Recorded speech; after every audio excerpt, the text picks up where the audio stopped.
Welcome in, everyone, and thank you for listening to the 75th ever episode of the Missouri Sports Podcast, brought to you by 106 Apparel and recording from the Revel Advertising Studio in beautiful Springfield, Missouri. I'm one of your hosts, Cameron Albert, alongside my good friend and fellow Mizzou fan, Kyle DeVries. How are you doing today, Kyle? I'm great. Cameron, how are you? I'm doing well. Are you great because the Chiefs won the freaking Super Bowl? That's certainly a big reason. How about that? We got to watch it together, all three of us, even though this producer Cameron's a Broncos fan. Oh, that's too bad. That's too bad, but, we're all good sports about it. We're all good friends, nonetheless. Absolutely. And it was a good game. Yeah. A lot of fun. I started losing hope there a little bit. Started getting a little sad, but I didn't want to say anything out loud, but I was like, this might... I think I saw the 49ers had a 96% chance to win at the time when Mahomes threw his second interception, when Tyreek Hill kind of missed the pass, and it's not looking good. Patrick Mahomes, aka the fraudulent MVP. Oof. Yeah. Probably should have been Damian Williams. Yeah. I understand why they made it Mahomes, but if we're going off like single-handedly best performance from that game alone, it probably was Damian Williams. Yeah, I think so. Pretty good run now for sports in Missouri. Yeah. Cardinals, obviously, not so much recently, but got the Royals in there, obviously the Blues, and now the Chiefs. We're just missing the Missouri Tigers. Although you could point to, some success in wrestling, track and field, swimming, softball, and some close calls in football recently. But lately, not so much. Yeah. I don't think I ever see Mizzou like winning a national championship. Like maybe they will someday. I don't know. But in football or basketball? Yes. Yeah. If I could see the basketball team make like a Final Four in my lifetime, I think that would be the equivalent to me. I mean, that would be fantastic. That would be something they've never done before. And it's doable. And I guess, honestly, same thing with football. I think that making the playoff is probably something they could accomplish someday. Yeah, if they were to win the SEC championship game. It's pretty far-fetched, but it's definitely something that could happen. Yeah. And maybe they expand the playoff to 8 teams at some point. I still think that would be really awesome to see them make that. So, never know. Yeah, just getting to the SEC championship game in football feels like just a huge task. Yeah, exactly. So, right now, I think I'd just be satisfied with some wins, though. So, I don't know about you. Yeah, that would definitely help. Either sport, really. That would help. Yes. We had some recruiting wins. Yeah, we did. What does that do for you? It certainly helps. I mean, it's something to get excited about, but it gives you that hope that we've talked about the last couple of weeks. Yep. Not a whole lot of hope, and at least on the basketball side of things right now. But football, I would say, is very, very much the opposite. I'm excited about what the future looks like for football potentially. Before we get really deep into National Signing Day and the news, I do want to mention we are now on YouTube. So even if you don't plan on watching us or listening to us on YouTube, if you have a YouTube account, if you have a Gmail account, you do have a YouTube account. So just go ahead and navigate over there and hit that subscribe button if you don't mind.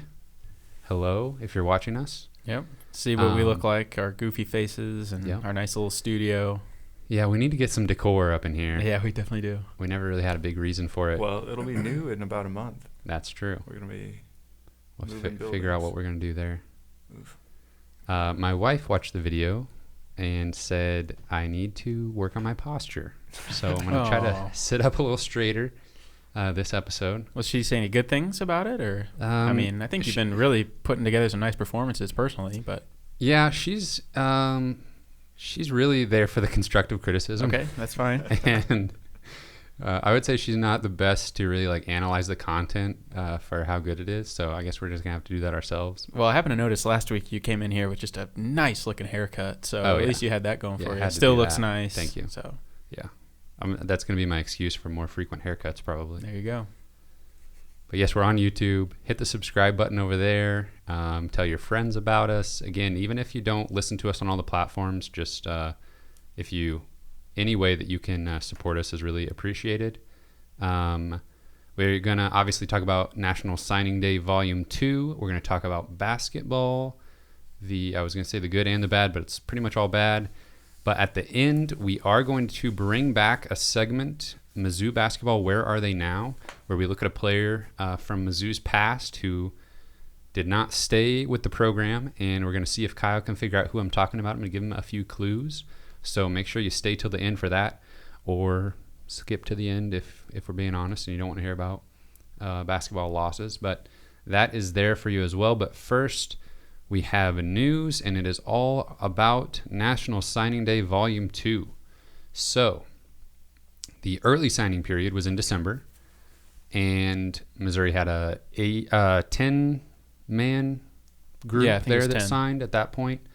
Since then, they have officially added graduate transfer wide receiver Damon Hazleton Jr. and JUCO transfer Benjamin Key. Since they graduated from their previous institutions, they were able to sign at any time. Then we have some just traditional signees that will be freshmen, and they have to wait to sign till February 5th. That was yesterday, so I'll go through and just name the folks that did sign, and then we can spotlight a few of them and maybe look at where we go from here. So this is just in order of the signings as they came through yesterday. Wide receiver from Alabama, Chris Abrams-Draine. Probably just Drain. It's okay. I don't know. Defensive lineman from Mississippi, you've heard of him, Montre Edwards Jr. Defensive back from Texas, Ennis Rakestraw Jr. Offensive lineman from Mississippi, Dylan Spencer. Defensive lineman from Florida, Johnny Walker. That's 5 signees yesterday. Yeah, I honestly really like this haul quite a bit. I think it addresses some immediate needs that we have for next year, obviously with Damon Hazleton Jr. and Benjamin Key being like the two that really stick out as experienced college players that can contribute immediately, and hopefully they can do that because we're going to need it in those positions, especially D-line going forward. After this upcoming season, we graduate so many people. So that's going to be super thin going forward, even with these additions. So we're really going to not only need these guys to show up and be there, but actually really produce and show up on the field, because I don't know who's going to perform. After this year, there may not be a whole lot of familiar names 2 years from now. So yeah, I think that this addresses the needs for sure pretty well. I'll kind of go down the line here a little bit. Chris Abrams-Draine from Alabama, number 1 wide receiver from Alabama. He actually played quarterback in high school. I think he played several different positions. I think cornerback as well. I watched a little video from I think maybe 2018 or 2019 of him at like a Rivals camp, doing wide receiver drills and stuff, and he looked really good. Looked very smooth athlete, good hands, and obviously it seems like, okay, yeah, wide receiver's going to have good hands, but sometimes you can just tell when guys are more natural catchers than others, and I think this guy looks like it's easy for him to catch the ball, and it looks natural for him, and I like that kind of wide receiver, because whenever you got a bunch of guys that can't catch the ball very well, like we kind of saw in Mizzou's most recent season, it's so frustrating, and you just want to have guys that you can rely on to throw the tough passes to, and I think that he can be that. I'll skip down to I guess I'll go to Montre Edwards Jr. We are super familiar with him at this point, but again, he's a defensive lineman, interior, going to fill a need, especially down the road. And he connected us with Dylan Spencer. I guess he kind of said, "Hey, coach, you should recruit this guy." And Dylan Spencer is an offensive tackle. I think he played defensive tackle in high school. And then, of course, Ennis Rakestraw Jr., man. Huge win for us, and obviously coach was super excited about it. I was excited about it. I was surprised. Yep. I think because I watched his recruitment pretty closely in the last few weeks, I saw multiple in-home visits with Alabama and going to Texas, and just like these programs want this guy. He's from Texas. Right. And he's publicly said that Alabama's his dream school. Yeah. It's kind of crazy. It's almost just like part of me wants to, think like surely something happened where his offer wasn't committable. Yeah. I don't know. But I think at this point, I'm just going to be happy that he's coming to Missouri. Obviously, he's a really good player that those programs wanted or really, really considered either way. If you just look him up on the recruiting sites, though, he won't jump out at you. I mean, his ranking is just like kind of middle of the road for Missouri's signing class, but he blew up his senior year and just kind of, I don't know, he just kind of took over, and he had multiple matchups that I saw people talking about on Twitter with highly rated wide receivers that are going to, I think one was going to Ohio State, and he was just shutting guys down, or limiting these guys that usually go for 12 catches and 200 yards in a high school game to 5 catches for 35 yards. Mm-hmm. Yeah, he's just a super well-rounded, versatile prospect at cornerback, and he's exact height that you'd want to see in 6 foot. He's not too terribly skinny. He's going to have to put on some weight. I think he's around like 175 right now, but so obviously he may not be like an immediate contributor, but definitely a guy who has the potential to be an impact player right away if they need him to be. And he just does everything well. And I watched this film. It wasn't super, like, he didn't have like a ton of interceptions or anything like that, but it was just him shutting guys down. Like every single play, it was him just like not allowing the wide receiver to get good position on him or catch the pass. And he had a couple pretty hard hits for a guy. He is kind of small, so it was pretty impressive to see how hard he was hitting some of those guys. So definitely a guy I'm excited about, obviously. What did you think of, did you see the video of him like announcing? Oh yeah. And he, I don't know, he kind of like did a double fake out where he picked up, at one point he had like all 3 hats in his hand, and he gave the other hats to the other people sitting there. Yeah, that's why in the video with Coach Drinkwitz, he's just like watching the video for the first like 10 or 12 seconds before just like he trying to does figure anything. out what is happening right now. Exactly, yeah. That video that Mizzou social media team put out was awesome, though. Yeah. And I saw that it was commented on by Lane Kiffin, and he was like, Lane Kiffin said that just talked about how cool that was to see and how he liked what Drinkwitz was doing. I was like, oh, that's kind of cool. Yeah. Yeah, he said he liked his sweater too. Yeah, he did. Yeah, so that was really cool to see. I think I just happened to see that video like right after they posted it, Mm-hmm. and man, I was just smiling so big. Oh, yeah. It was just so cool to see a coach like in his kind of vulnerable first moment of like knowing that this big prospect has chosen your school. Yeah. And it just seemed so genuine, and you could tell he was kind of surprised. Yeah, I liked as he was like going through the offices, interacting with everybody, high-fiving people, and just like people were coming out of their offices, giving a fist pump, and everybody was pretty excited. It's like you've put in the hard work for this guy, and it finally like really paid off. You made connections with who you needed to, the influencers in his life, and really paid off, and that's got to feel good. Moving on, we talked about Johnny Walker last week. He's played outside linebacker in high school. He's going to play defensive end for Missouri. Super speedy guy. Probably going to have to put on some weight, but could be really good. Then Chance Looper is a guy that didn't sign yesterday, but he will eventually, I'm sure, in some capacity. But I have heard a rumor that they're looking potentially at making him a preferred walk-on, because if you recognize the last name, his father is an assistant coach, I think running backs coach, or in some capacity he's on the offensive side as an assistant coach. So, and we know that Missouri's got some scholarship reduction issues with all of the NCAA stuff.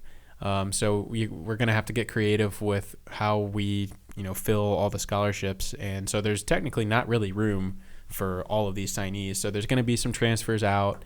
But if your parent works for the university, then you get free tuition. So yeah, so I think they'll find a way to at least at some point. I'm sure he'll probably have a scholarship, but at least right off the bat, he's not going to be on the scholarship list. He's still going to be on the team as a preferred walk-on. So helping make the numbers work. Yeah, I like that. I think it's savvy, and it's I don't know, just doing what you have to do to win sometimes. There was 2 other guys that were associated with Missouri, but had kind of the recruitment had cooled a little bit. Obviously, we know about Jalen St. John. There was rumors that it was down to Missouri and Arkansas, but I think we talked about a few weeks ago that Missouri was out with him, so he did sign with Arkansas. And then another guy named Eddie Watkins, who was down to Mizzou, West Virginia, and another team, but I think it was pretty well known that he was going to West Virginia. He did sign with West Virginia, so no big surprises. Nobody flipping to Missouri that we didn't really expect. Obviously, Rakestraw's big decision we didn't know, but there wasn't anybody that we just like kind of pulled out of nowhere. Mm-hmm. Yeah, overall, I would say it was a really, really fun day to follow along on social media, and it felt good. I was happy with how it went for sure, and I'm really excited about the energy in the program right now, and I think we did about as good as you could possibly do considering Drinkwitz got the job like a month ago or whatever it was. Yeah. Now that the class is complete, we do have one 4-star player according to 24/7 Sports. That's J.J. Hester. Everybody else is a 3-star, and they still sit at 13th in the SEC. So they were only able to surpass Vanderbilt, but they did climb to 50th in the national rankings. So when you're in the SEC, obviously you want to be competitive, but sometimes you kind of have to put it in perspective with how elite the SEC is in recruiting on a national scale. You know, teams that are middle of the road in the SEC are top 25 recruiting classes in the nation. Yep. So also Damon Hazelton Jr. and Benjamin Key, I don't think factor into that ranking, but true, probably because they're wouldn't transfers. Yeah, change it a whole lot. But yeah, I mean, that's why we play the games, though. You know, is because recruiting analysts can miss on people, and sometimes I think they rank players on their immediate impact potential rather than their long-term potential. So obviously, guys develop and develop skills they didn't necessarily have in high school or whatever the case is. There's a million things that could happen. And I do believe that there is an artificial bump sometimes given to a guy because of specific teams on his offer list. Sure. And very specifically in basketball, we see that all the time with Kansas. Mm-hmm. You know, yeah. there will be an They kinda under-the-radar get an guy, under-radar guy, yeah. and then he gets a Kansas offer, and then now he's like the top player in the state. The recruiting something. Analysts are like, oh, okay, this guy must be good. Yeah, exactly. Yeah, so So that has to happen to some extent with Alabama kids or you know, yeah, guys that are getting offered by Texas and LSU and the type. Yeah, I think that's why that typically it's the first thing I look at is his offer list. Right. And I think that's what made Rakestraw so exciting is because we knew our competitors. So you don't typically see a Mizzou bump though. Yeah, sometimes it's down. Yeah. They're like, oh, if this guy had to go to Mizzou, then what does that say about him? Yeah. It means we want him. Right. It means he fits our culture, right? But with these recruiting classes, Missouri has to develop guys. I mean, that's been always that way. been that way. Yes, exactly. Mm-hmm. So can't rely on. I mean, every once in a while you get a DGB or a Jeremy Macklin that can come in and be an impact guy his first year, but pretty rare. Anything else, news or football related, before we get into basketball? Yeah, it covers it. I'll be honest with you, Kyle. I'll be honest with our viewers, listeners. We don't want to spend too much time talking about this basketball team this week. They lost twice. Both games were incredibly ugly. We will recap them a little bit and just kind of give our thoughts, but I don't know. It's pretty much... The wheels are off. Yeah. If it wasn't for National Signing Day, this episode would be titled something like Mizzou Basketball is Lost. Because that's what it feels like. I don't know what we would have talked about. Yeah. Short podcast. Yeah.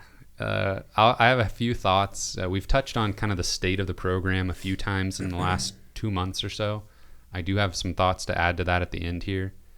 But first, Missouri lost to South Carolina 76-54. I was an idiot. I thought that they could maybe win 2 road games, and then they lost to South Carolina by 22. No Mark Smith or Jeremiah Tillman in this game. I honestly thought there was a possibility they could both play in this game. It was kind of up in the air for both of them, and then obviously Tillman played against A&M. Xavier Pinson had 12 points. He was 3 of 4 from 3. The rest of the team, Kyle, was 1 of 15 from 3. Yikes. Yeah, I watched most of this game. I don't think that I finished it. I will be honest that I didn't really watch the A&M game super closely. I kind of had it up on my phone, the whole game, and I was kind of checking in and watching some.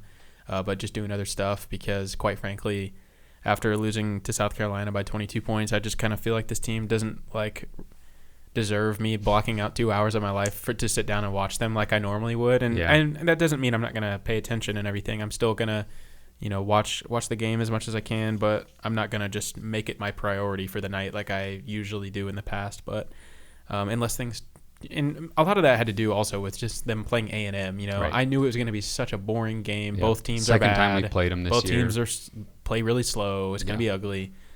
There's not even really any key players, like future NBA guys that you really want to watch. Literally nothing exciting about the game at all. And even if there was, you already played them.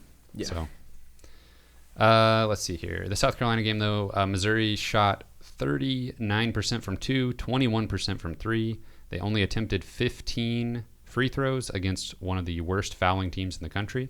That was one thing we previewed about South Carolina. Missouri got out-rebounded. They turned the ball over 17 times and had their shot blocked 9 times. That was something that was so glaring in the South Carolina game, was just block after block after block. Just geez, they can't get anything going. Yeah, and it's not like South Carolina is a great defensive team, especially in the interior. It's like, how are you guys getting owned by this team of all people? And, we talked about Mike Kotsar being kind of a pesky player, and I remember him just, not necessarily being like a crazy scorer or anything. He was just always just kind of doing the little things that were frustrating as the opponent. Yeah, tipping a ball for an offensive rebound, or stuff like that. Taking a charge, doing those kind of annoying things. Yeah, but in this game, he was like the superstar. Yeah, 21 and 11. He just was everywhere, and he was so efficient, and he made everything. Literally, I think he probably was almost perfect from the field. At least it was at one point in the game, like 6 for 6 at one point. So I don't know. It was he looked like Michael Jordan against us. Yeah, at least he ended in that up game. 7 of 8. So he was probably, I think he may have been 7 for 7 at one point. They couldn't stop him.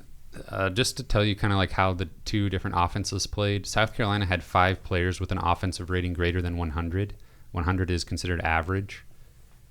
And Missouri had 1. And it was Reed Nico at 102.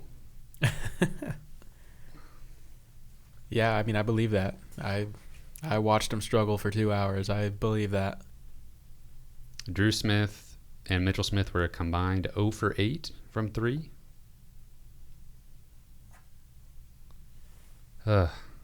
Trey Jackson played 16 minutes. Kobe Brown played 14 minutes. Just one time I'd like to just see them just play 30 minutes. Yeah, 25 until to 30 they foul minutes. out or something. Yeah. It may not take very long. Trey Jackson, I think, fouled out last week in like 12 minutes or something. Mm-hmm. South Carolina is 5-3. Well, they've got one more game. They've had one more game since then. Of course, they lost to Ole Miss. That's just how it's been going this year, man, for I think really everybody in college basketball. It's been a strange year. Moving on to Texas A&M. Missouri lost this one 68-51.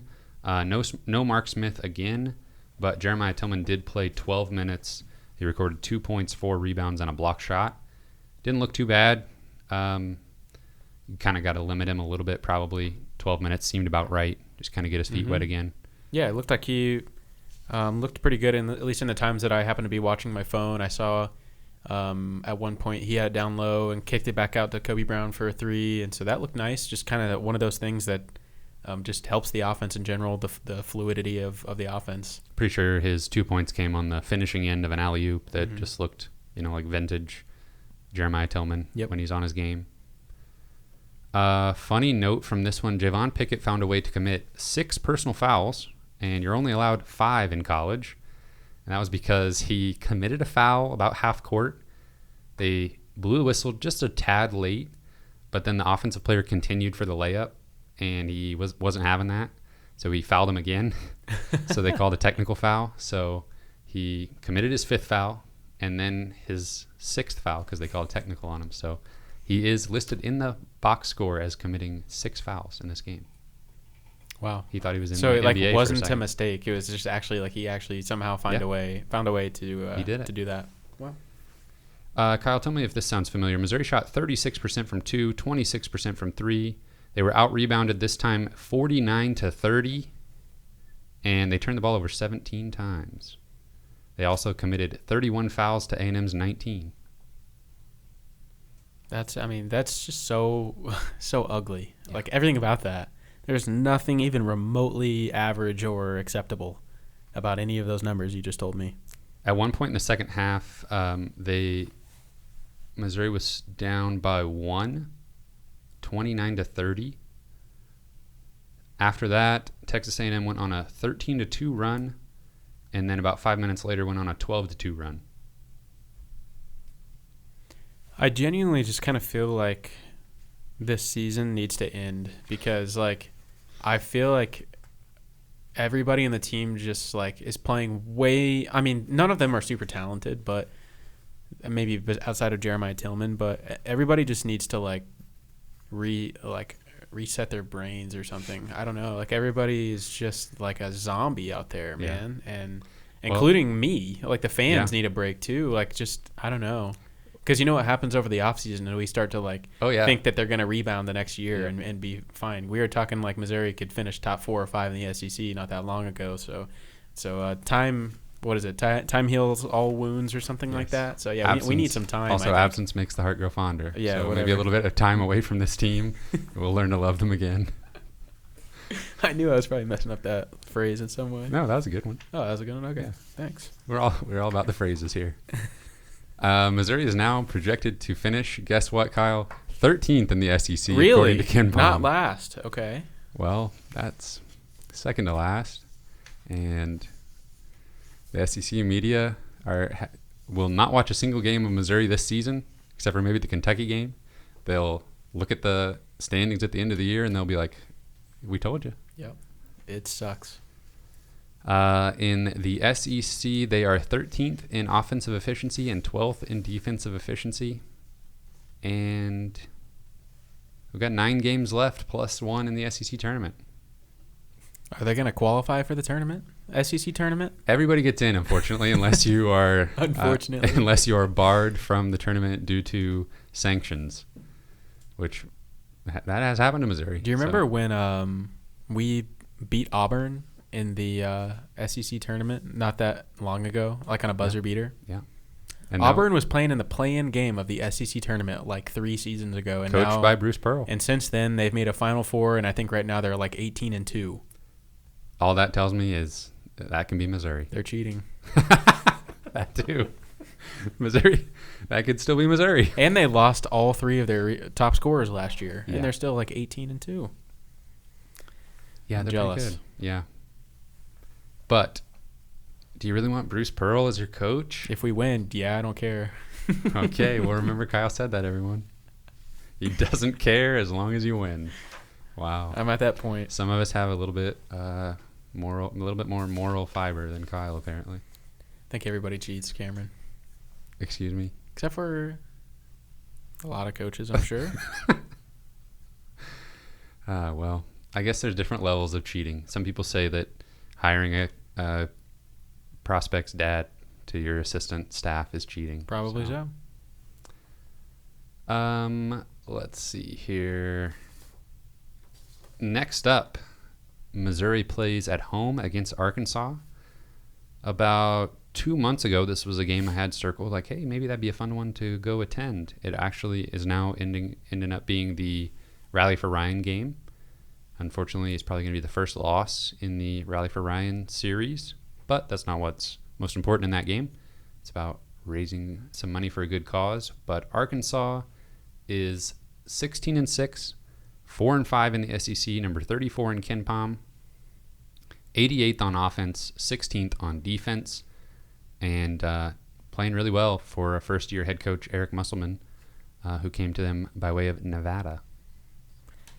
Yeah, this program's got some energy, momentum, that's for sure. I did not realize they were 4-5 in the SEC. I thought they were doing a little bit better than that, but still really, really solid team. Pretty explosive. Yeah, some of that explosiveness, that's the word, Nice. will be gone because they're without Isaiah Joe. It was sharpshooting guard, taking a little bit of a dip this season compared to last year, but he just underwent knee surgery. so he is out indefinitely. But that didn't really stop them too much against Auburn. They lost a heartbreaker at home. I believe that was at home to Auburn that went into overtime. They still looked really good in that one. Obviously, Auburn is one of the better teams in the SEC. And they still have junior guard Mason Jones, who is one of the very best players in the SEC. He's averaging 20 points per game, 6 rebounds, and 3.5 assists. Did you notice on the show notes you wrote 20 people? Yeah, PPL? 20 people. That's okay. I knew what you meant. 20 points per something that starts with an L. Yeah, I actually didn't know that Isaiah Joe had knee surgery. How long has he been out? I think that was the first game that he missed was the Auburn game. I could be wrong on that, though. But it was very recent.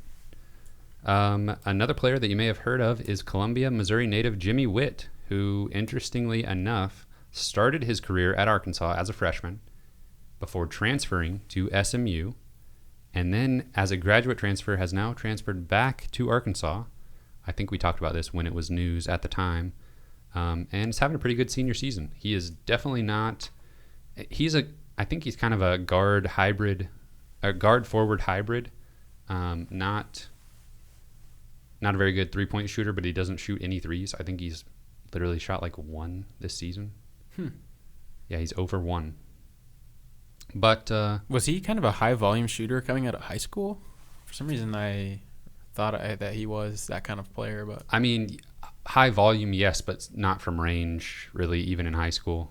But ball dominant, getting to the rim. I remember following his recruitment, and when he was in high school, man, that feels like a really long time ago.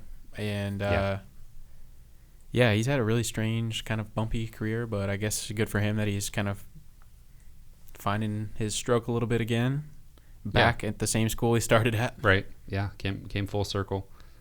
He, just to put it in perspective, his like ability to get to the rim, he has attempted 262 2-point shots this season. That's the most on Arkansas. Second most is Mason Jones with 150. Wow. So when he gets it, he is taking it to the rack, or he is slashing through the lane or something, because that's pretty much all he does. We need a guy like that. I said we need a guy like that. Yeah, somebody that could multiple do it successfully. I mean, on top of that, he's shooting 52% on his 2-pointers. So, and at 6'3", he's listed at 6'3", 175. So, that's just what that he is does. really bizarre for him to have consistently that role when probably being one of the shorter guys on the court. Mm-hmm. I want to compare that to, let's see here, Javon Pickett. A little bit bigger guy. He has attempted 117 2-pointers and has made 43% of them. Kobe Brown is pretty much the only guy that's not a legitimate post player that has a decent percentage from 2. Arkansas is 7th in the SEC in both offensive and defensive efficiency. So, obviously, when you're near top half in both, you're going to be a pretty decent team. Ken Pom has them finishing 10-8 in the conference, so they've got them going on a little bit of a run here at the end of conference play. But definitely a team that at least I expect to see in the NCAA tournament. Oh, absolutely, yeah. What are you thinking about this one? Oh, man. I really wish there would be a rally for Ryan Miracle, keep the streak going. But, I mean, I predicted 2 wins last week, and Missouri lost by a combined 70 billion points. So I don't think I'm going to predict a win this week. I mean, there's literally almost nothing that gives you confidence that Missouri could win this game. No. Outside of, playing at home. At home and hope you just somehow make a lot more shots than you normally do somehow against a defense that's really good. Yeah. I'm going to predict go ahead. Thank you. I'm going to predict that this game is actually kind of close. Not I don't know. I'll predict the final score is 71-59, but it'll be close with 6 or 7 minutes left. I'm going 79-63 Arkansas, and it was close with about 12 minutes left. It was a single-digit game, Missouri goes on one of those little 8-2 runs and then doesn't score the rest of the and then half. gives up a 14-2 run. Yeah. Yeah. The crowd's okay, and then they don't score again. At least there will be a crowd, since it's a Rally for Ryan game. Yeah. That's not something we could say. I mean, maybe people come out anyway to see Arkansas, but a little bit of a rivalry there. I don't know. The program's kind of reaching ridiculous lows, though. So, And that's probably why they went ahead and scheduled this game for this date, because I don't know what all goes into that, but it may be just a little okay, we need a little bit of a pick-me-up before we just lose all interest. Yeah, pretty much. Then Missouri goes on the road to play LSU. LSU is 17-5, 8-1 in the SEC, 37th in KenPom, 6th on offense, 151st on defense. So basically, reverse Arkansas. That one loss in the SEC play just came to Vanderbilt, who is projected to finish last in the conference. I think that's the first SEC game Vanderbilt's won since the 2002? 2002.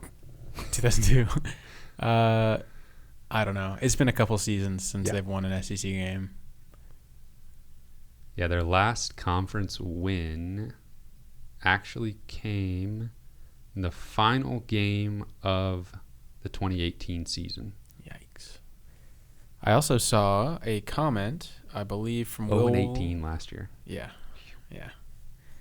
From Will Wade, I believe, and he was complimenting Jerry Stackhouse on their offense being at least difficult to plan against, even though they're terrible. But you might want to look this up just to double check that I have it right, but I think he said there are some teams in our league that are dying on the vine. So at least you guys were hard to game plan against. And if you look at the rest of the SEC standings, who's close to Vanderbilt? Yeah. So Will Wade, nice little shot. You think there's going to be a lot of game planning going on for Mizzou's offense, to prepare for Mizzou's offense? Let's say they're without Mark Smith again. Surely not by then. Surely if he doesn't play in the Arkansas game, but surely he's back for the LSU game. So it adds maybe one little wrinkle, something you have to prepare for. Yeah, I don't know what kind of preparation goes into the level of game you're playing in, but I don't know how much that affects the level of preparation that goes in, but they're probably not too worried about Mizzou. Especially at home for them. Mm-hmm. One other thing that I forgot to mention about the Texas A&M game, Drew Smith attempted 4 field goals in a game without Mark Smith, where Drew Smith played 35 minutes. I don't get it, man. 0 for 4 from the field. But he did have 7 assists.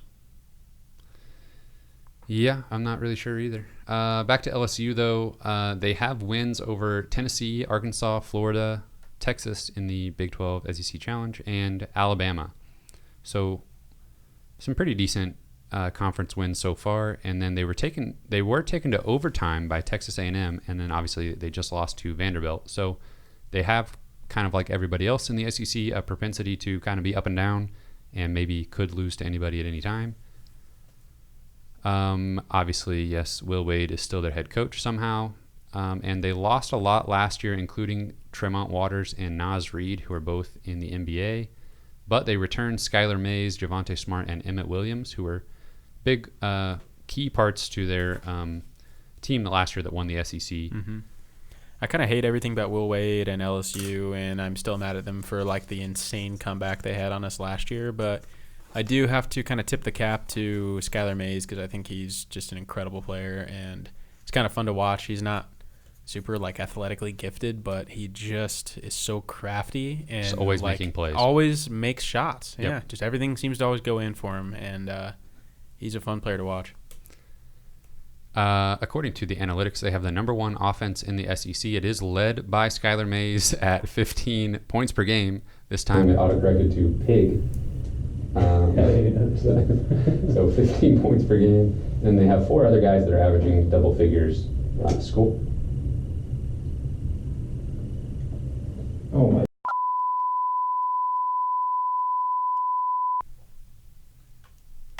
Hopefully that saved the audio. Yeah, it took the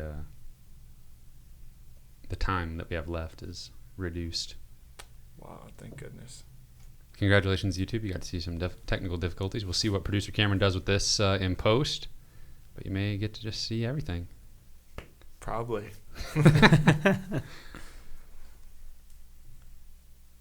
All right, where were we? 4 players averaging double figures. Double doubles. Double.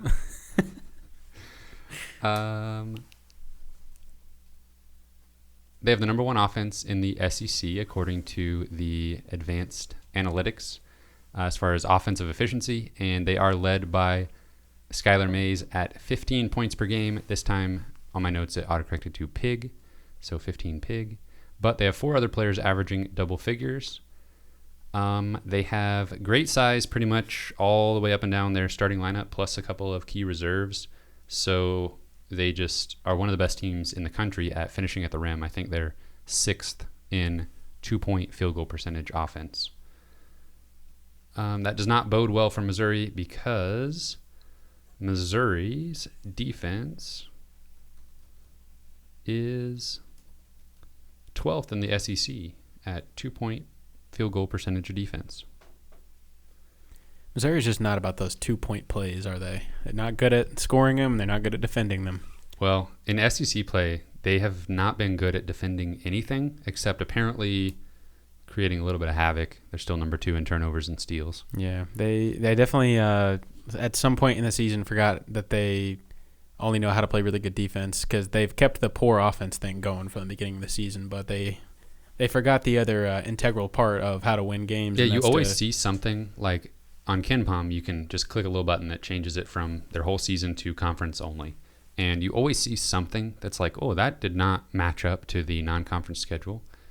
And that does not, their rating in the nation is quite a bit different than how they stack up in the SEC. And this year it was literally every defensive statistic. So how badly is LSU going to beat Missouri? I'm going to say 82-62. LSU.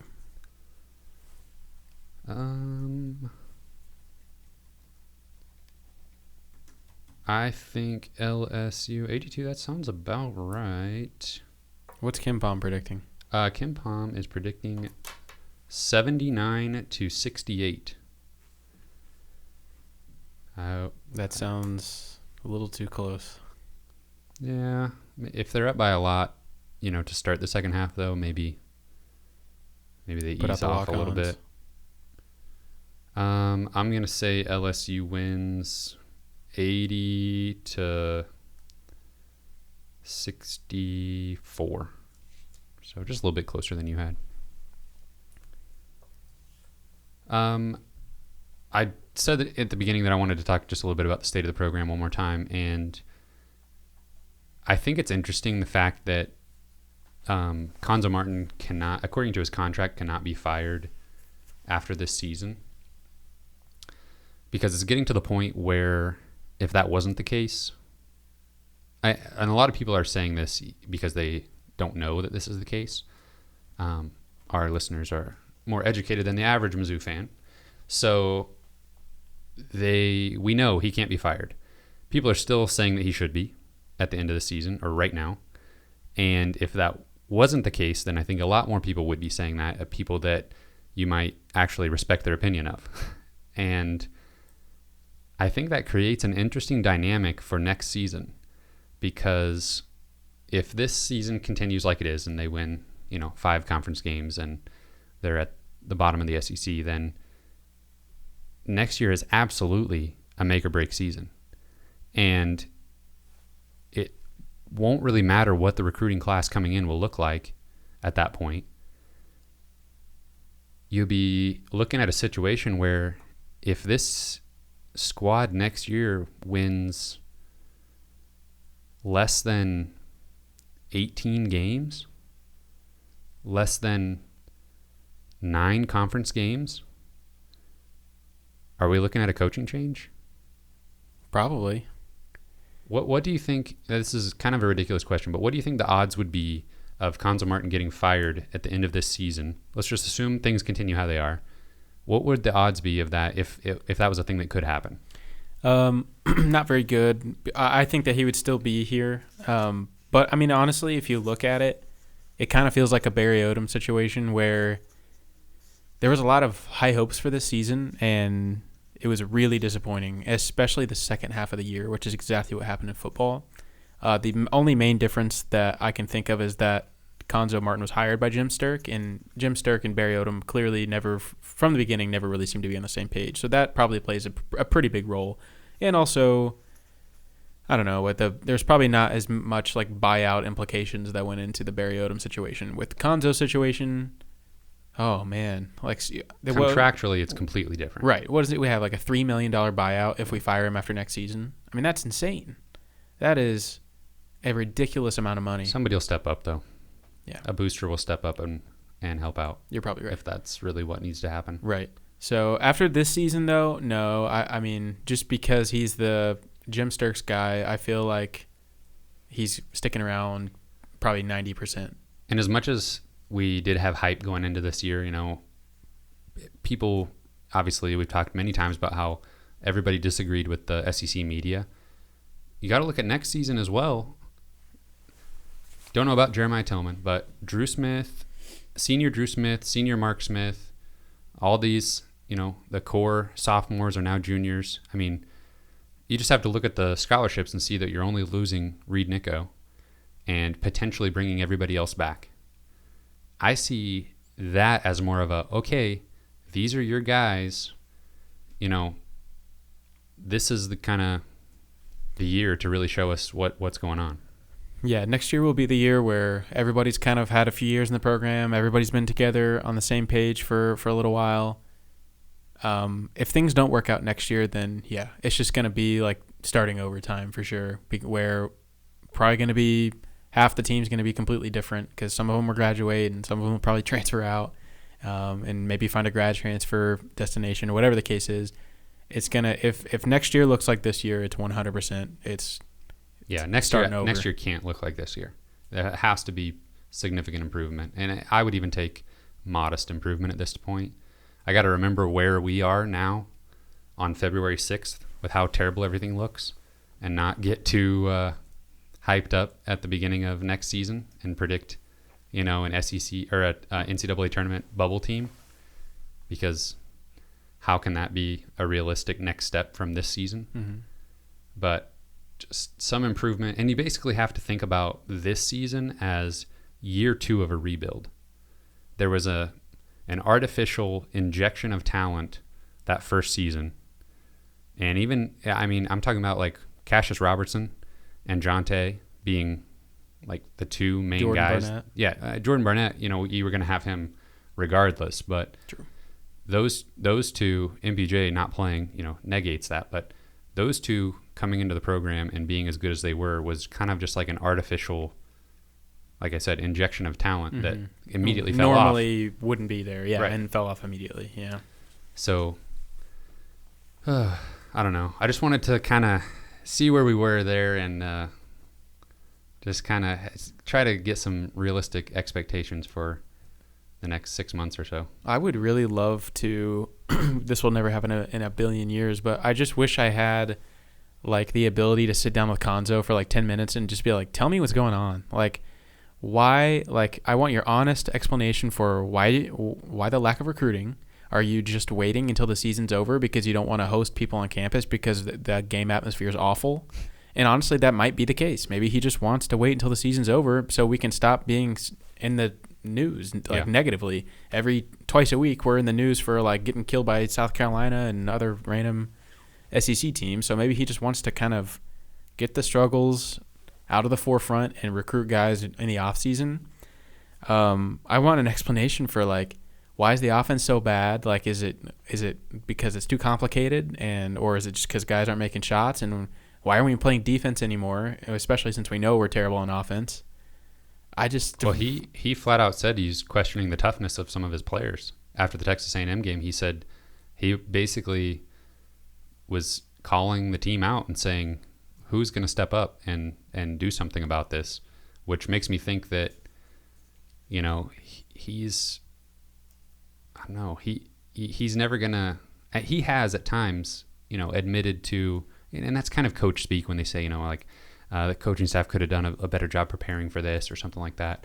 You know, we don't want to put it all on your players, but seems like he's kind of reached the point where he's like, running out of coach speak. Yeah, like, what do you want me to do? Like, they're not cutting it. And then that kind of goes back to recruiting. But when it's a rebuild, you know, it's not the best situation for recruiting. And that's the unfortunate part about dealing with the same guys over almost his entire Mizzou career is if it really is just the players not being as good as we thought they were going to be, is it really Konzo's fault? Like, does he need more time to recruit more players that could, you know, be more of the standard player he's looking for, or tougher players or whatever?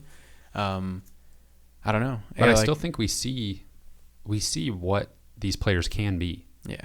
You know, even against good competition, we see what Mark Smith can do. We see what Drew Smith can do. Obviously, Jeremiah Tillman's that's been the case with him for 3 seasons now. But we see what these players can be. We see why they're on this team, why they have a scholarship. It's just this season is just a mess as far as everybody performing poorly all at the same time for an extended period of time. Mm-hmm. You just don't typically see that when you have, you know, a talented roster. I never dreamed I would be like pining to see Jordan Geist like don the Missouri gear one more time. Seriously. It's crazy. I mean, yeah, there's players not that long ago. I mean, you just think about they include him in those 4 players we already talked about. Jonte, Cassius Robertson, Jordan Barnett. That was just such a luxury of having consistent players that just you knew what you were going to get. Yeah, they came out and played the same way every game.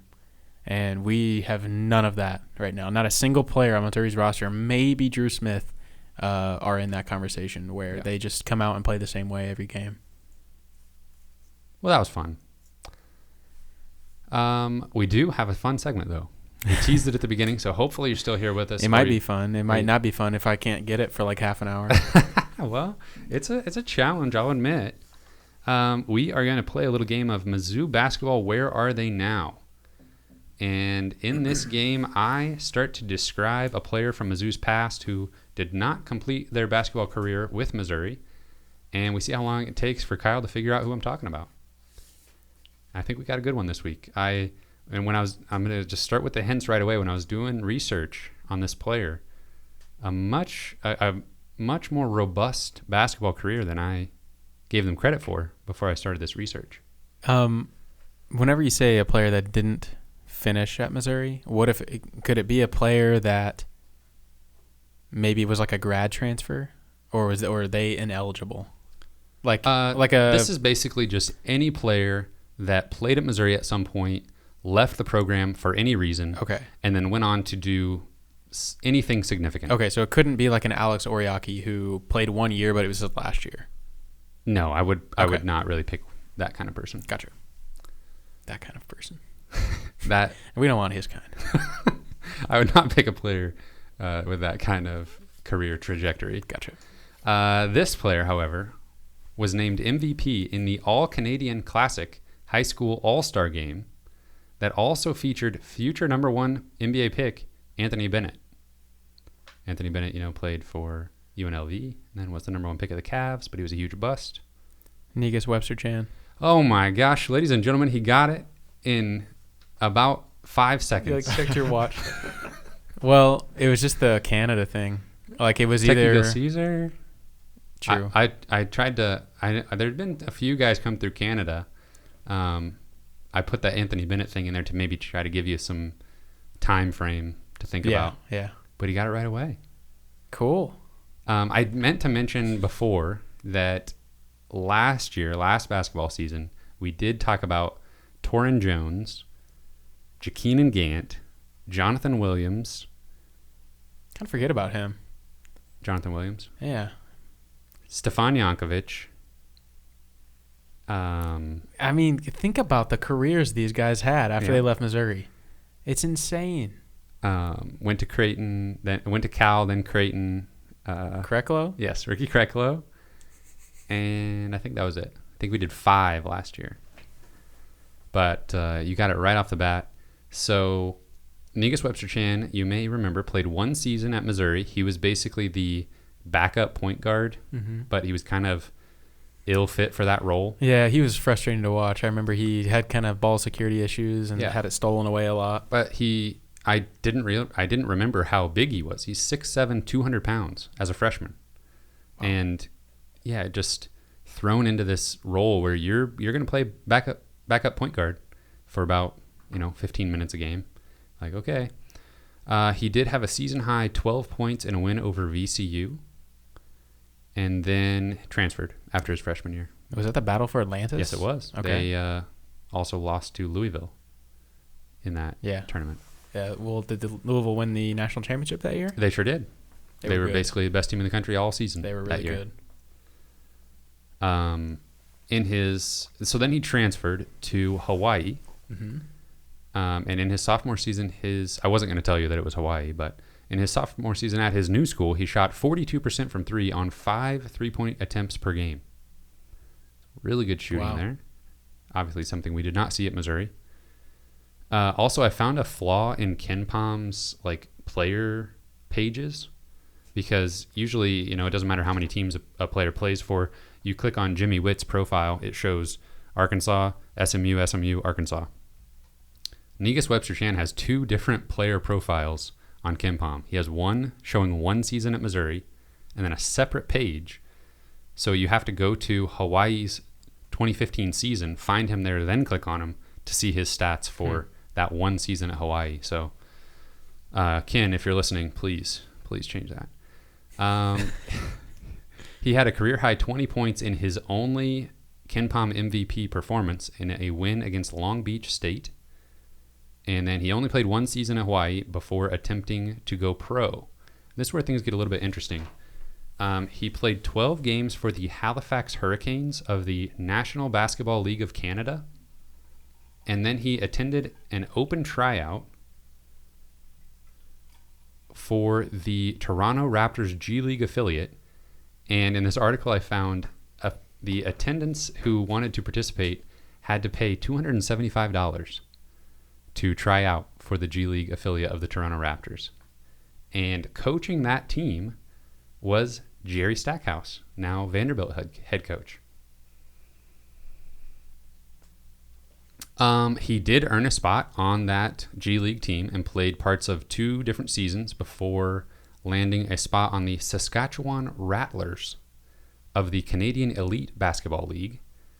And he is playing there this season, where he is averaging 15 points, 3 assists, and 1 steal per game. Wow. So that most recent article about him playing for Saskatchewan was from December 2019, and he was just coming back. It was basically an article saying that he's coming back from injury and will be back in the lineup. So I really didn't know anything about him after he left Missouri. I guess I knew he went to Hawaii, but that was it. Did he play there at the same time that Stefan Jankovic was there in Hawaii? That's interesting because Stefan played part of his sophomore season at Missouri. So I'll have to look and see what the deal was there. I do remember Negus being a pretty highly rated recruit, if I remember correctly. So it was kind of a big deal to get him on campus. And then, I just don't think he was in the right role. I think he was probably more of a shooting guard rather than a true point guard. But he was kind of like a guard forward hybrid. Mm-hmm. But he could shoot the ball really well at Hawaii. And yes, they did share a season. Stefan's sophomore season after transferring from Missouri was Negus Webster-Chan's sophomore season. So just that 1 year together. But they played quite a bit on the court together. Stefan Jankovic only played in 25 games that season because he had, like so many players do, questionable timing on his decision to transfer because he already played a few games in his sophomore season. But obviously we talked about him last year and how he went on to lead Hawaii to the NCAA tournament, an upset of Conzo Martin-led Cal Golden Bears featuring Ivan Rabb and Jaylen Brown. I thought that was interesting. Yeah, like you said, not a guy you really think about having much of a career after Missouri, and didn't really do a whole lot in his time at Missouri. But like you said, was a kind of a highly guarded recruit, guy that we were interested in, and was kind of thrown into a situation where we desperately needed a backup point guard. Lost Michael Dixon, got kicked off the team that season because of his own questionable behavior, and Phil Pressey just had nobody backing him up. So, and it was I actually specifically remember games where they would take Pressey out just because he needed a breather or had 2 fouls in the first half or something, and it was just like, okay, we're gonna roll the dice here. How long can we go with Pressey on the bench? And it would be like 4 minutes, and we'd commit 3 turnovers and not score, and be like, okay, we got to get Pressey back in here. Mm-hmm. Yeah, we literally just didn't have anybody else that could back him up. That might have just been why he was the backup point guard, because there's just literally nobody else.